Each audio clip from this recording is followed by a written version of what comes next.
हुए देखते हैं, बहुत तरस आता है। अगर माता बहनों अगर हमको भगवान ने इस प्रकार का शरीर दिया होता तो हमारी क्या दुर्दशा होनी थी, हमारे दिल में क्या बात गुजरती। मनुष्य अपने आप को बहुत साफ सुथरा समझता है, लेकिन मनुष्य साफ सुथरा नहीं है।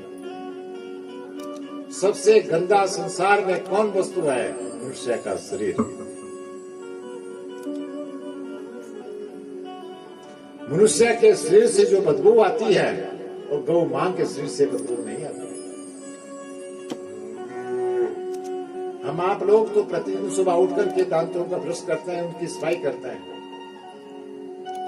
नाना प्रकार के साबुन से अपने सिर को मैल को धोते हैं, लेकिन गौ मां ने अपने जीवन में कभी पेस्ट नहीं किया।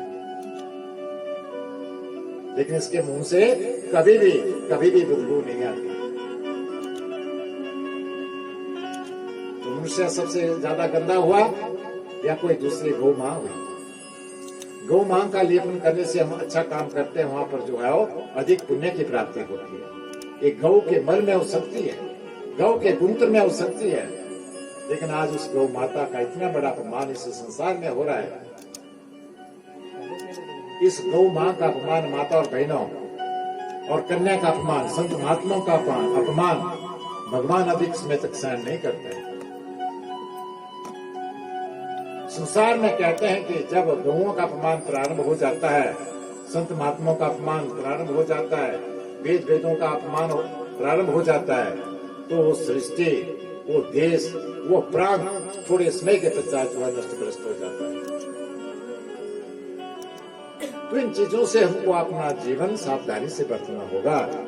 हमें जो है उन सभी जीवों के ऊपर, प्राणियों के ऊपर जो है वो दया करनी होगी।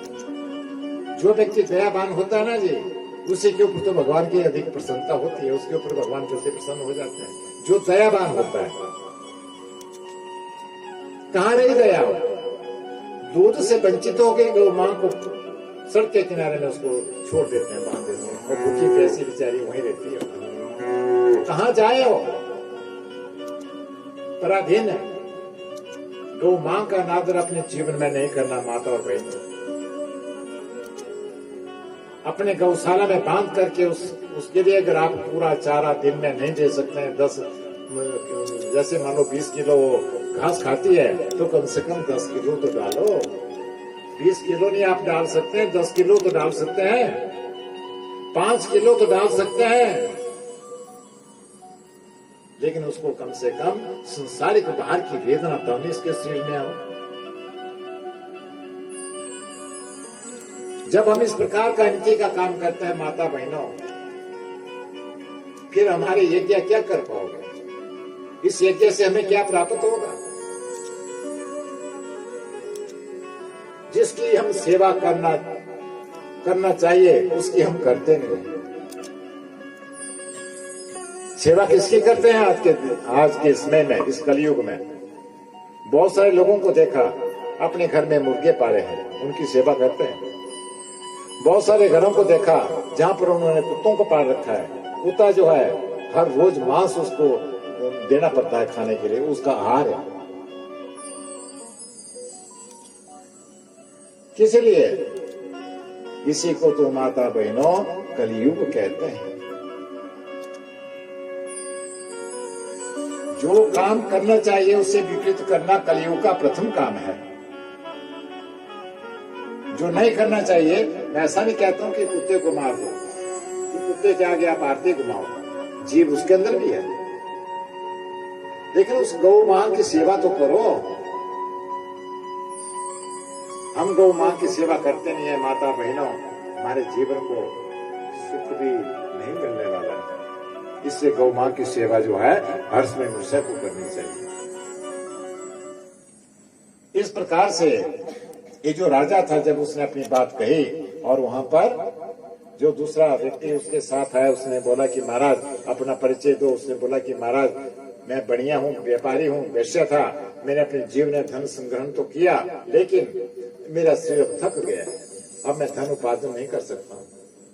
मेरे स्त्री ने, मेरे पुत्रों ने, मेरे संबंधियों ने मुझे घर से धक्का देकर के बाहर निकाल दिया। इसी दुख के कारण मैं इस बियाबान जंगल में आया।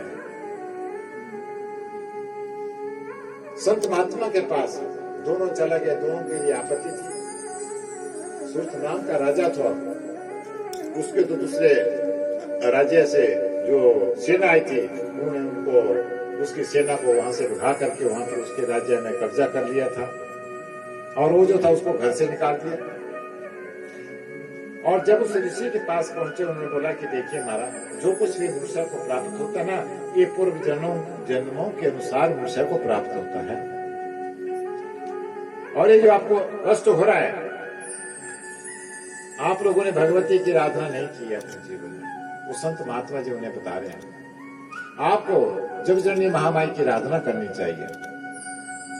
और उसी आराधना के करने से जो है आपके धन पुत्र आदि आदि जो भी आपसे वंचित हुए हैं वो सब आपसे समृद्ध हो जाएंगे।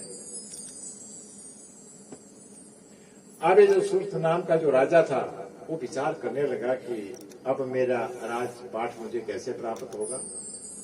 संत महात्मा ने बोला कि देखिए राजा, आप उस जगजननी महामाई का उपवास करो और इन असौज महीने के नवरात्रे जो है, इन नवरात्रों में 9 दिन उपवास करो। जगजननी महामाई का